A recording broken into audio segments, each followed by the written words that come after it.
뉴스의 새로운 기준. 김종대 뉴스업. 백신 확보에 그렇게 자신 있게 큰 소리를 치더니 군뱅이 짓을 하더니 모든 국민들이 불안해하고 있습니다. 바로 이 오해 코로나19 극복에 대해서 무신경한 것처럼 이렇게 자꾸 가짜 뉴스가 전파되는 것은 그건 아닙니다. 여러분 안녕하십니까? 김종대의 뉴스업 김종대입니다. 백신 수급에 대한 정호택 국민의힘 정국위 의장의 걱정하는 목소리, 그리고 김부겸 국무총리 후보자가 백신 관련 가짜뉴스가 전파되는 건 안 된다 하는 목소리도 들으셨습니다. 백신 수급의 불확실성이 커지는 것은 사실이죠. 정치권에서는 러시아 백신을 도입을 검토하자는 주장도 나오고 있습니다. 오늘 청와대 지시도 있었습니다. 반대로 러시아 백신의 안전성에 대한 걱정과 여러 공방도 일어나고 있습니다. 김종대의 뉴스, 백신 관련 소식 자세히 전해드리겠습니다.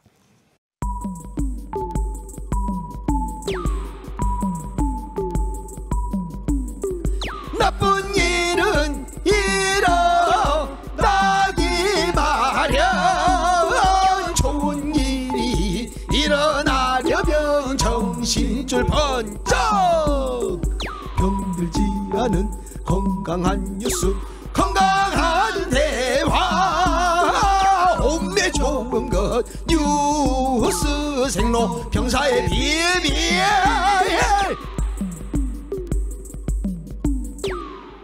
뉴스 생로병사의 비밀 시작합니다. 뉴스빙하 김민아 시사평론가, 뉴스화상 김수민 시사평론가, 어서 오세요. 반갑습니다. 안녕하세요. 예, 빙하가 먼저 준비하셨는데 예고해드린 대로 백신 뉴스죠? 그렇습니다. 백신 뉴스의 비밀, 영끌만이 살 길이다. 영끌. 여기서 영끌이 나와. 네, 백신 스와프가 좀 어려워졌다. 이 얘기가 지금 나오고 있어서 그럼 어떻게 해야 되느냐 정리를 해봤습니다. 예, 백신 스와트 바이든 대통령 사실 어렵다고 이야기했다네요. 그 바이든 대통령의 목소리 준비됐습니다. 듣고 가시죠. 오늘 2억 회분이 92일 만에 접종됐습니다. 해외로 확실히 보낼 수 있을 만큼 충분히 갖고 있지는 않지만 앞으로 할 수 있을 것으로 기대합니다.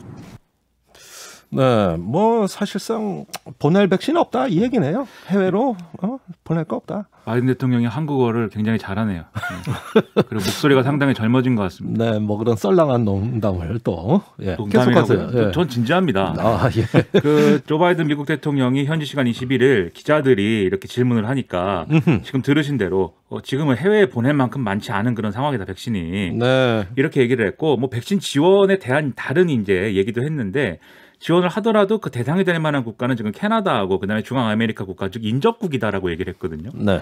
그러니까 우리가 상식적으로 생각을 해보면 일단은 국내에 이제 지금 가지고 있는 백신의 이제 접종이나 이런 것들은 다 국내의 물량에 집중을 할 것이고, 그리고 이제 해외로 좀 이렇게 도와주는 차원에서 반출한다 하더라도 인접국, 즉 방역에 이제 연관이 있는 그런 국가이거나 아니면 그 다음에 이제 좀 동맹국, 이렇게 좀 반경을 넓혀나갈 것으로 예상이 되는데, 지금은 어쨌든 국내 접종만 이제 가능성이 있다 이 얘기를 했기 때문에 우리가 이제 좀 이 2분기와 3분기 백신의 어떤 불안을 해소할 어떤 카드로 생각했던 백신 스와프라는 것은 결국 좀 어려워진 거 아니냐 이런 얘기가 나오고 있습니다. 다만 지금 한미 정상회담이 이제 예정돼 있기 때문에 제가 5월 중순이죠. 그렇습니다. 제가 지금 말씀드린 대로 이제 동맹국과 관련돼서 이제 좀 풀어질 가능성이 남아 있긴 하거든요. 네. 그래서 그것까지 지켜봐야 되겠지만 어쨌든 전망은 좀 비관적으로 좀 이렇게 기울어져 있는 건 사실입니다.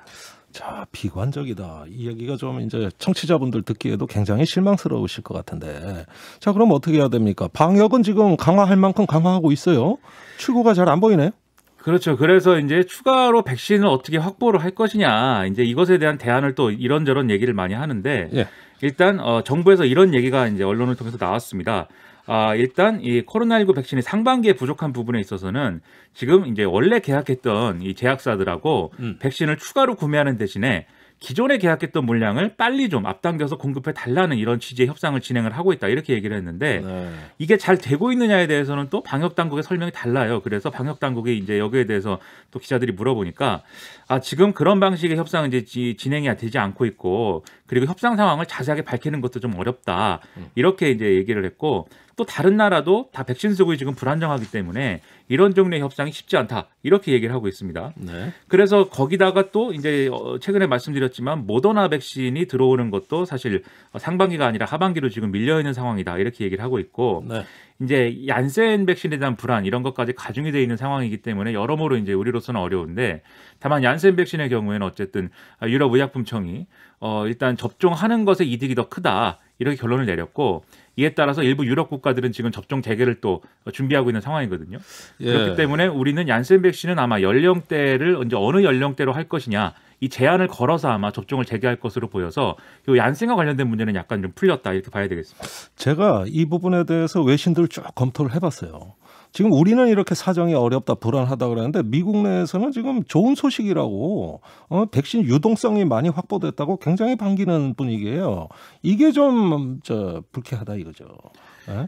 뭐 일단 우리로서는 불쾌할 수 있습니다. 네. 그리고 항상 말씀드리지만 이게 이 집단 면역을 형성한다는 게 한 네. 국가 내에서 집단 면역을 형성하는 것도 중요하지만 결과적으로는 전 인류가 사실은 이 형성을 해야 되는 문제이지 않습니까? 예, 왜냐하면 맞습니다. 코로나19라는 게 한 국가에서 이렇게 좀 극복이 되는 게 아니라 한 국가에서 어느 정도 이제 좀 면역의 체계를 갖추더라도 변이 바이러스나 이런 것들이 다른 국가에서 이제 발생하게 되면 그리고 네. 이게 기존 백신을 무력화시킬 만큼의 어떤 위력을 갖추게 되면 다시 그러면 이 어떤 그 코로나19의 위험성이 이제 증가할 것이거든요. 그 국가에서도. 네. 그러니까 미국이 이런 거를 고려해서 사실은 어떤 백신 수급에 있어서의 어떤 글로벌 리더십 이런 것들을 발휘할 필요가 있는데 지금 너무 이제 좀 단기적으로만 보고 있는 게 아니냐 이런 우려가 좀 듭니다. 예, 백신 국가주의, 백신 외교로 흐르고 있다. 외교에 백신을 활용하고 있다. 이런 어떤 정황들이 계속 드러나고 있습니다. 자, 이게 우리를 어렵게 하는 것 같아요. 이 급기야는 우리 내부에서도 러시아 백신 얘기까지 나오는 그런 상황입니다. 그렇죠. 제가 이제 며칠 전에도 말씀드렸는데 이재명 경기도지사가 이제 공개적으로 이제 언급한 게 바로 이 러시아 백신 얘기였다. 이게 어제 이제 뉴스 신문 보도 등을 통해서 이제 확인이 됐죠. 네. 그리고 오늘 보면은 여당의 당권 주자들도 입을 모아서 이제 러시아 백신을 검토할 때가 됐다. 이 얘기를 지금 하고 있고 또 문재인 대통령도 이 참모들이 지금 러시아 백신 도입 검토를 해야 됩니다. 이렇게 제안을 했더니 문재인 대통령이 그럼 그거 한번 검토해 봐라. 이렇게 지시했다는 그런 보도 나오고 있죠. 청와대가 이렇게 밝혔고. 네. 여기에 대해서 식약처도 외교부에 스푸트니크 V를 접종한 12개 국가의 혈전 발생 여부 등 안전성 정보를 수집해달라 이렇게 요청을 했기 때문에 예. 뭔가 이 스푸트니크 V 이제 도입에 대해서는 상당히 지금 상황이 진전이 되고 있다 이렇게 볼 수가 있겠는데 네. 다만 방역 당국은 아직은 여러 가지 자료를 수집하는 단계이고 그다음에 우리나라 내에서 이제 지금 컨소시엄을 구성해서 생산하려고 하는 그리고 일부는 이제 생산되고 있고 일부는 또 경기도 용인에서 이제 생산이 시작될 것이다 이렇게 얘기를 하고 있는데 예. 여기에 대해서 이 기업들이 우리 규제 당국이나 식약처의 허가 신청을 진행하고 있지도 않은 그런 상황이다라고 지금 설명을 하고 있습니다. 그래서 이 부분들, 이 승인과 관련된 부분 그리고 러시아 제약사와의 이제 계약과 관련된 부분 이 두 가지 문제가 풀린다면 네. 생산은 국내 기반에서 이제 진행될 수 있는 부분이 있기 때문에 예. 이런 부분은 또 백신 수급의 불안을 해소할 만한 장점이 분명히 있거든요. 네. 다만 이게 또 단기간에 이 모든 절차가 이루어지지는 않을 것으로 보여서 예. 이 스푸트니크 V를 당장 어떤 당장의 문제를 해결할 수 있는 수단으로 이제 보기에는 약간은 좀 지금은 좀 어려운 상황이기도 하다. 좀 이 점을 같이 봐야 될 것 같습니다. 그러니까 이제 검토를 시작한다는 것보다도 스푸트니크도 이전에 한번 검토를 해놨었어야 되는 거 아닌가. 조금 더 좀 속도를 높였으면 어땠을까 하는 생각이 들어요. 이게 스푸트니크를 이제 검토한다고 하지만 이건 믿을 수 있느냐, 검증할 수 있느냐 이게 문제 아니에요. 그러니까 사실 검토 자체는 아마 좀 오늘 당장 했다기보다는 네. 좀 되긴 됐을 겁니다. 검토를 시작한 것은. 그리고 이제 아무래도 스푸트니크 V가 전문가들이 효과가 검증됐다 이렇게 평가를 하는 게 처음에 이제 러시아가 백신 만들었다고 했을 때 사실은 뭐 이건 미안한 얘기지만 그때는 좀 우리가 약간 비웃기도 했어요. 무슨 네. 뭐 이 제대로 이 임상도 거치지 않고 백신 이렇게 만들었다고 이렇게 공개부터 하면 어떡하냐. 그리고 왜 백신을 만들었는데 푸틴 대통령은 자신의 딸도 맞을 수 있다고 얘기하면서 본인은 왜 안 맞냐. 네. 의심했거든요.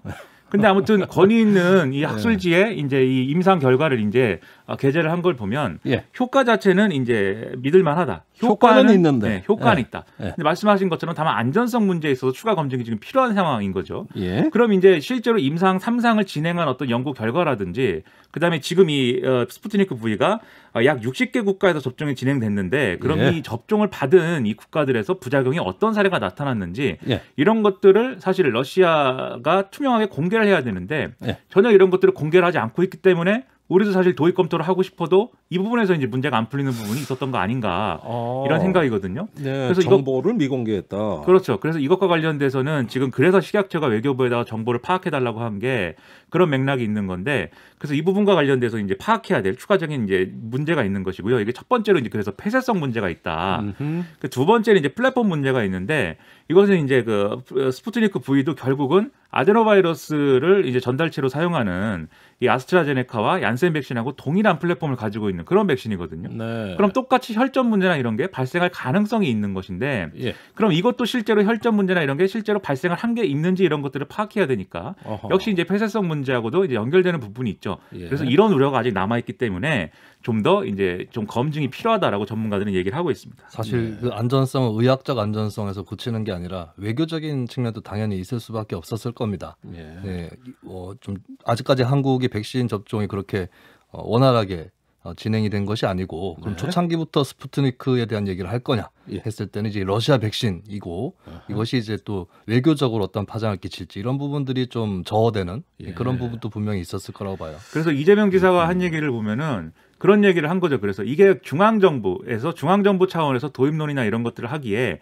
정치적으로 그리고 여러 가지 맥락상 부담스러운 부분이 있다면 지자체에서 어떤 시범적으로 동의하는 이 접종에 동의하는 경기도민들을 뭐 지원을 받아가지고 일단 시범적으로 접종을 하고 그 결과를 가지고 이렇게 중앙정부가 다시 이렇게 그 결과를 갖고 논의를 하는 이런 구조를 고려할 수도 있는 거 아니냐. 이제 이런 가능한 얘기예요? 이런 취지의 제안을 했다고 하는데 그건 지난번에도 말씀드렸듯이 일단 중앙정부가 지금은 이제 가능하지 않다라고 얘기를 한 그런 상황이거든요. 다만 앞으로는 모르겠습니다. 앞으로는 지금 백신 접종이나 이런 여러 가지 체계 자체를 또 지자체의 상당 부분 권한을 이양하는 걸로 지금 얘기를 하고 있기 때문에 그런 부분과 맞물려서 이제 얘기가 어떻게 될 것이냐, 그건 지켜볼 필요가 있겠죠.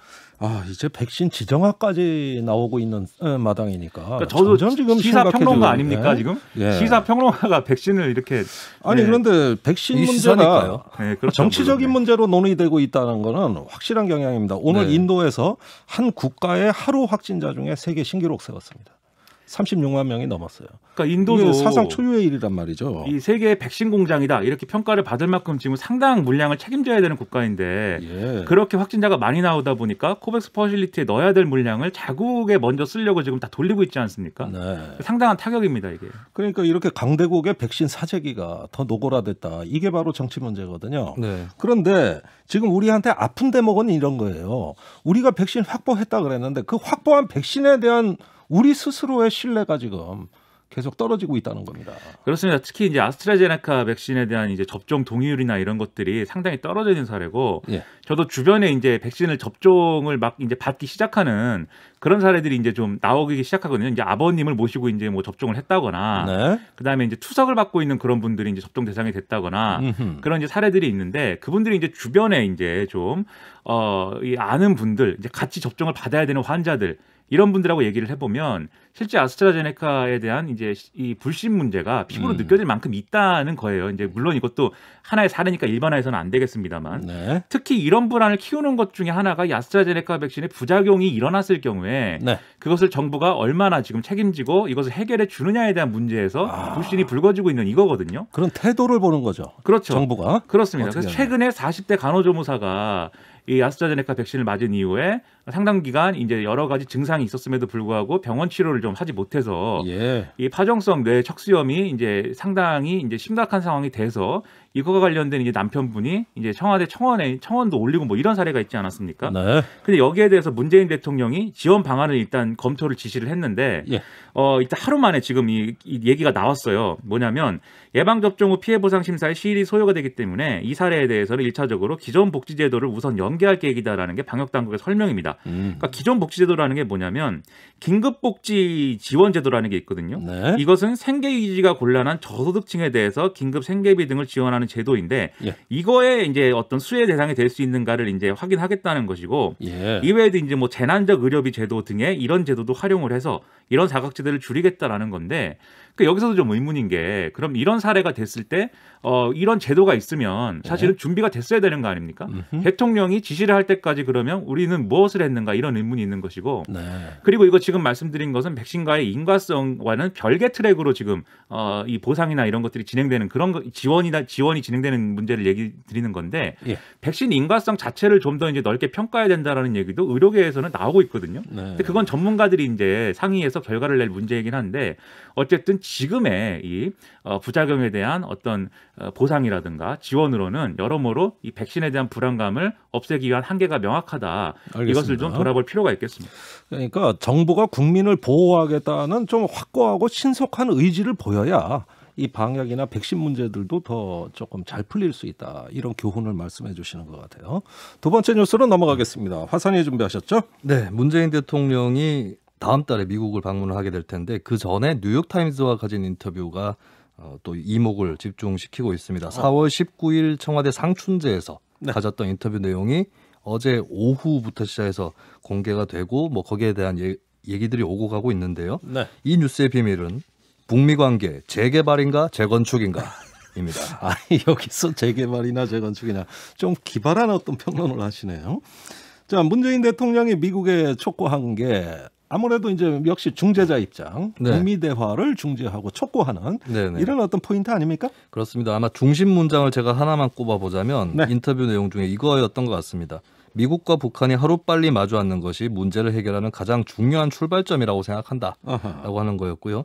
여기에 대해서 뉴욕타임즈가 일종의 평론 같은 걸 했는데 예. 미국과 북한 정부 사이의 깊은 불신을 감안하면 큰 돌파구를 기대하는 것은 비현실적일 수도 있다. 아이고, 다소 좀, 비관적인 약간 비판적이네요. 예, 그런 그 논평을 붙여놨는데 사실 이제 문 대통령도 이걸 모르지는 않겠죠. 그래서 인터뷰 중에 북미 서로 신뢰할 수 있는 로드맵을 고안해내는 것이 관건이다. 네. 계획부터 짜야 된다. 뭐 이런 취지의 얘기를 한 셈이 되겠습니다. 근데 관건이 되고 있는 것이 뭐냐면 싱가포르 합의, 그러니까 2018년 6월이었죠. 네. 네, 그때 이제 트럼프 대통령하고 김정은 위원장하고 싱가포르에서 했던 합의, 예. 그 합의를 바이든 정부가 만약에 폐기를 하게 되면은 그것은 큰 실수가 될 것이다. 예. 라고 문 대통령이 얘기한 거. 아하. 이것이 좀 특히 많은 관심을 모을 것 같습니다. 그 싱가포르 회담은 참고로 그 비핵화도 내용이 들어가 있지만은 그것보다는 북미 관계 정상화, 네. 신뢰 회복에 가까운 문서고 아주 초보적인 문건이에요. 그렇습니다. 그냥 예, 완전한 그래서- 비핵화 이 정도만 들어가 있죠. 그렇습니다. 네.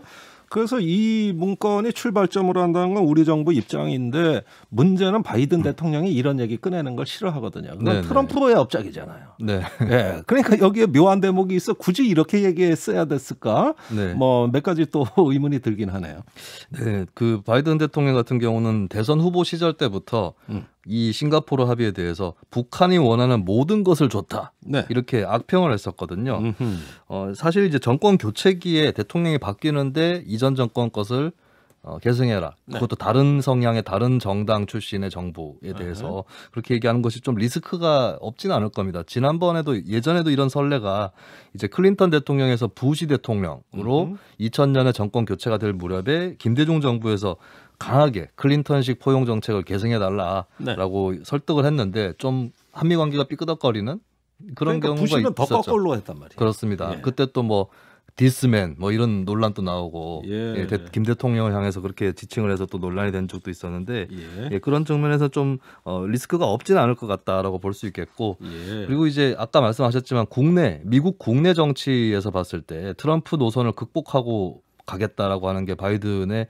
그 노선, 천명한 노선일 텐데 예. 이것이 이제 국내 정치적으로 받아들여질 수 있을까? 예. 이런 의문은 아무래도 있을 수밖에 없겠죠. 근데 어쨌든 간에 한국 정부가 북미 대화가 뭐 정부가 바뀌었다고 해서 힘들어지는 건 아니다. 예. 계속해서 한국 정부 입장에서도 중재도 하고 어느 정도 압박도 하면서 이 불씨를 꺼트리지 않고 가게 해야겠다. 이렇게 하는 것은 이제 한국 정부가 당연히 해야 할 노력이다. 이렇게 볼 수가 있겠는데 근데 조금 더 구체적으로 따져보면 이제 북미 대화 재개하고 싱가포르 합의 개성을 뭐 동일시할 필요까지는 있었을까? 뭐 이런 의문은 들 수가 있겠습니다. 네. 그리고 무엇보다도 이제 그럼 싱가포르 합의는 성공적이었는가 했을 때 두 가지의 측면이 있는 것 같아요. 양면의 측면이 있는데 첫 번째는 어쨌든 간에 최초의 북미 정상회담이다. 네. 라고 하는 그 자체 의미. 굉장히 큰 상징성이라는 네. 것이 있고 근데 좀 반대로는 이게 구체적인 계획이 그때 없었고 결국에 하노이 노딜 로 이어져 버렸기 때문에 네, 그런 의미에서 이 합의가 성공적이지 못했다라고 평가하는 그런 양면의 성격이 싱가포르 합의에 있는 것 같습니다. 그러니까 이걸 우리가 설득해서 싱가포르 합의를 그래도 인정하고 그 다음에 이제 대북 정책의 틀을 짜는 걸로 하자 이렇게 설득을 하더라도 이 싱가포르 합의의 의미는 미국이 재정의해야 될 겁니다. 그러니까 이 트럼프 시절에 싱가포르 합의를 바탕으로 해서 그 다음에 이제 일종의 정상 대 정상의 외교로 뭐 갔다 그런 게 아니라 싱가포르 합의는 말 그대로 이제 말씀하신 대로 원론적인 어떤 합의 구조인 것이고 이것을 어떻게 다음 외교를 어떤 스텝으로 가져갈 것이냐는 또 미국이 마이웨이로 갈 거거든요. 그래서 예를 들면 최악의 경우는 이제 뭐 중국 대중 압박용으로 막 활용을 하는 거죠. 이 뭐 우리 다 이런 합의도 했고 노력도 했는데 북한의 비핵화를 위해서 당신들은 무엇을 노력했느냐 막 이렇게 갈 수도 있는 거기 때문에 결국 우리 입장에서는 싱가포르 합의를 인정하게 한다 하더라도 이 얻을 수 있는 실익 자체는 이제 크지 않을 겁니다. 다만 우리가 이걸 근거로 해서 또 예를 들면은 미국과 북한 간의 어떤 대화를 촉구하면서 우리가 할 수 있는 역할이라든가 이런 것들을 놓치지 않기 위해서 이런 이제 설득을 한 것이 아닌가 이런 생각도 해볼 수 있는 것이어서 자, 좋습니다. 다각적인 분석이 좀 필요한 것 같습니다. 예, 싱가포르 회담에 대한 어떤 그 합의가 지금 다 깨진 거냐 이런 어떤 오해를 하실 수 있는데 그건 아니에요. 지금 북한이 미사일 발사를 안 하고 있고 한미 연합 훈련이 대규모로 안 열리고 있거든요. 이건 싱가포르 모멘텀이에요. 그건 유지되고 있는 겁니다. 그러니까 거기서 지금 나가자고 하는 거니까 그 다음 스텝이 뭐냐. 포괄적인 합의냐 단계적인 해법이냐. 일단 이런 것부터 우선 한미 간에 결정을 해야 된단 말이죠. 이게 가장 구체적인 쟁점, 논점일 텐데 이번에 문 대통령이 김정은 위원장의 하노이 제안을 다시 상기를 시켰습니다. 그러니까 영변 핵시설하고 로켓 엔진 실험장을 폐기하고 미국이 이제 그때 양보 조치를 동시에 이행을 하면서 뭐 ICBM 폐기라든지 이런 과정을 통해서 비핵화를 하자라고 하는 단계적 접근을 다시 한번 강조를 했거든요. 미국의 기존 접근법은 물론 뭐 한꺼번에 다 합의해서 한꺼번에 이행하고 이거는 이제 기술적으로 불가능한 거기 때문에 미국은 이제 포괄적 합의를 위한 동시 병행적 추진 이게 이제 언뜻 단계적 접근처럼 비춰지지만은 좀 협상의 모든 요소들을 다 논의하자라는 형태이기 때문에 이게 어떻게 보면 근본적인 타결 방책이라고 볼 수도 있겠지만은 합의까지 가는 게 좀 어렵다라고 하는 그런 난점이 또 있습니다. 그러다 보니까 2019년에 하노이 노딜이 되면서 트럼프 대통령은 그때 서두르지 않겠다 얘기를 해버리고 김정은 위원장이나 북한은 자력갱생고를 다시 꺼내드는 그런 상황으로 갔는데 결국에 바이든 행정부도 기로에 서 있다고 봐야 되겠죠. 그때의 그런 접근을 그냥 고수할 거냐, 포괄적 압박 및 완전 비핵화로 갈 거냐, 아니면 부분 비핵화 및 단계적 접근을 갈 거냐. 이 기로에 서 있는 상태에서 문재인 정부가 문재인 대통령이 후자 쪽으로 단계적 접근 쪽으로 한 번 더 푸시했다. 이번에 그렇게 볼 수 있겠습니다. 알겠습니다. 이 뉴스는 여기까지 하죠. 잠시 후 돌아오겠습니다.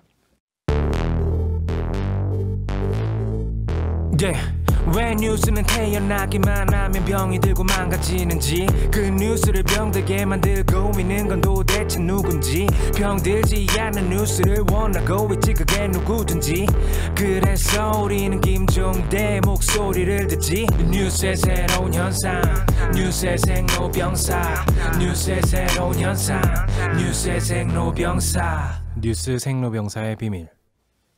예, 세 번째 뉴스는 빙하가 준비하셨는데 먼저 준비된 내용이 있는 것 같습니다. 듣고 가겠습니다. 제하고는 일주일 남짓이어서 같이 일할 기회가 없어서 좀 아쉽게 생각을 합니다. 주호영 원내대표님께서 여야 관계가 잘 협력 속에 이루어질 수 있도록 노력해 주시면 어떨까 하는.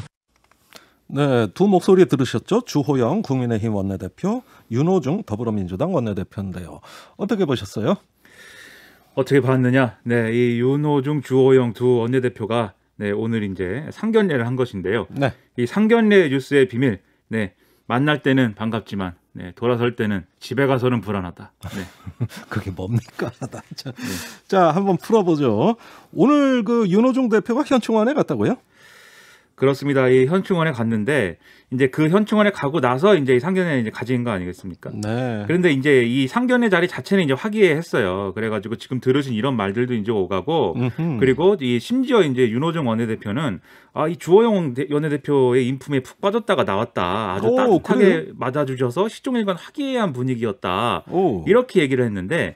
다만 이제 상임위원장 재배부 문제에 대해서는 1기 원내 지도부의 협상 결과를 받아들이는 말씀을 계속해왔고 그 말씀으로 대신하겠다 이렇게 했거든요. 그러니까 상임위원장을 재배분하거나 뭐 이런 거는 아니지만 어쨌든 간에 두 원내대표 간에 상당히 분위기가 좋았던 게 사실입니다. 그래서 이게 상당히 이제 뭔가 윤호중 원내대표가 그동안 약간 그 야당에 대해서 대야 강경파 뭐 이런 역할을 많이 했다고도 평가를 했는데 뭔가 이번에는 이제 좀 태도를 바꾸는 거냐 이런 평가를 받을 만한 이제 그런 얘기를 했다고 보고요. 그다음에 말씀하신 이 현충원에 간 것은 이 현충원에 참배를 해서 또 현충탑 앞에서 무릎을 꿇고 뭔가 반성하는 모습 이런 거를 보였다라는 게 이제 핵심입니다. 근데 여기서 이제 논란이 된 게 한 가지가 있어요. 뭐냐면 방명록에 글을 적었거든요. 그런데 이렇게 적었습니다. 선열들이시여 국민들이시여 피해자님이여 진심으로 사과드립니다. 좀 이상하다. 그러니까 이 피해자가 처음에는 뭐냐 순국선열이 피해자인 거냐 뭐 이렇게 해가지고 논란이 됐는데 당이 그게 아니라 지난번에 이제 박원순 전 서울시장이랑 오거돈 전 부산시장 그 문제의 피해자들을 말하는 것이다. 그래서 이게 그러면 왜 현충원에 가서 이걸 왜 썼느냐에 대한 논란으로 이제 이어졌거든요. 아니 저는 아무리 봐도 이상해요. 너무 그렇습니다. 한꺼번에 처리하려고 한 것 같아요. 그렇죠. 그 피해자 본인들의 입장도 일부 이제 언론에 보도가 됐는데 기분이 나쁘다 이것은. 이렇게 그러니까 왜 현충원이냐고. 그렇죠. 그리고 피해자 님이시여가 뭡니까? 만약 여기서 윤호중 의원의 보좌관이 여기다가 감정이 과잉된 것 같아요. 여기다가 윤호중 의원이시여 뭐 이렇게 썼으면 큰일 나지 않았을까요? 뭐 김종대 진행자시여 이렇게 쓰면 저 기분 안 좋을 것 같아요. 저도. 그건 좋으셔도 됩니다. 근데 윤호중 이제 원내대표가 이렇게 해명을 했어요. 우리 당이 그분들에 대해서 충분히 마음으로부터 사과를 드리지 못한 것 같았다. 그분들에게 사과 말씀을 드릴 수 있는 뭐 적당한 곳이라는 생각을 했다. 직접 만나거나 뭐 이러지 못했기 때문에 다소 이제 논란이 있을 수밖에 없는 그런 내용인 거죠. 현충원이 왜 그 자리여야 되는지 잘 저도 모르겠고 그 얘기하려고 그랬어요. 이게 보면은 김종인 위원장과 오세훈 서울시장이 오버랩 되는 것 같아요. 현충원 앞에서. 그러니까 김종인 위원장은 5.18 가서 사과를 했잖아요. 무릎을 꿇고. 근데 그것은 그 자리에 맞는 자리에 가서 사과를 한 것이고 오세훈 시장은 신임 시장으로서 전임 시장의 피해자에게 사과를 하지 않았습니까? 근데 그걸 한꺼번에 현충원에서 그러니까 망자들을 기리는 자리에서 얘기했다는 것이 좀 급하게 김종인 않죠? 오세훈 벤치마킹을 한 건 아닌가. 알겠습니다. 요 얘기는 요 정도로 하고 초선 의원들도 오늘 입장 냈다고 하는데 어떻게 나왔습니까? 이 국회소통관에서 이 민주당 초선 의원 모임인 더민초가 이제 쇄신안을 이제 발표를 했는데 이 내용이 이렇습니다. 당 대표가 주재하는 쇄신위원회를 구성해라. 그리고 이 성추행 사건에 대해서 반성하고 국민과 피해자가 받아들일 수 있는 당 지도부의 사과가 필요하다. 그다음에 이외에 뭐 국민과의 소통 강화 프로그램을 마련해라. 당이 주도하는 당 정청 관계가 필요하다. 당내 민주주의를 강화해야 된다. 이런 내용도 있고 원내 부대표의 초선 의원 몫으로 민병덕 의원하고 이수진 의원을 추천하기도 했는데 어쨌든 앞서의 이 기준 국민과 피해자가 받아들일 수 있는 사과 이 기준에서 보면 오늘 윤호중 원내대표의 메시지는 좀 부적절하다 이렇게 평가하지 않을 수가 없는 것이죠. 네, 아주 단호하게 말씀해 주셨어요. 주호영 원내대표도 요즘 뭐 혁신 대상처럼 돼가지고 마음이 편치 않은 상황이라죠. 이 당권에 도전하고 있는 김웅 의원이 이 한국경제신문하고 인터뷰를 통해서 그야말로 직격탄을 날렸는데 당내 의원들은 뒤통수를 맞았다는 느낌을 많이 받았다. 지난 1년 동안 지도부가 성과가 전혀 없었는데 또 당대표까지 하겠다고 하면 누가 공감하겠냐 이렇게 얘기를 했는데요. 최근 여론조사를 해보니까 주호영 원내대표랑 초선인 이 다크호스인 김웅 의원과 차이가 별로 안 납니다. 이 숫자를 보니까. 그런 건 사실 주호영 원내대표의 굴욕이라고 할 수도 있는 건데 이게 여러모로 탄핵 부정 발언이라든가 사면론 이런 여건도 안 좋은 상황 아닙니까? 그러다 보니까 지금 한쪽에서 얘기가 나오고 있는 게 나경원 전 의원이 나와야 되는 거 아니냐. 왜냐하면 초선들의 요구가 영남 꼰대당을 탈피하자였기 때문에 영남이 아닌 서울을 기반으로 한 중진이 나가야 되는 거 아니냐. 이 얘기가 지금 나경원 출마론으로 이어지고 있다는 거거든요. 그래요? 그렇습니다. 근데 여기서 좀 의문을 가질 것은 나경원 대표가 탄생하면 그것은 혁신일까요? 그것은 과거로 돌아가는 게 아닐까요? 한번 생각해볼 문제라고 봅니다. 알겠습니다. 아이고 오늘 뉴스 많았습니다. 뉴스 생로병사의 비밀은 여기까지입니다. 두 분 수고 많았습니다. 고맙습니다.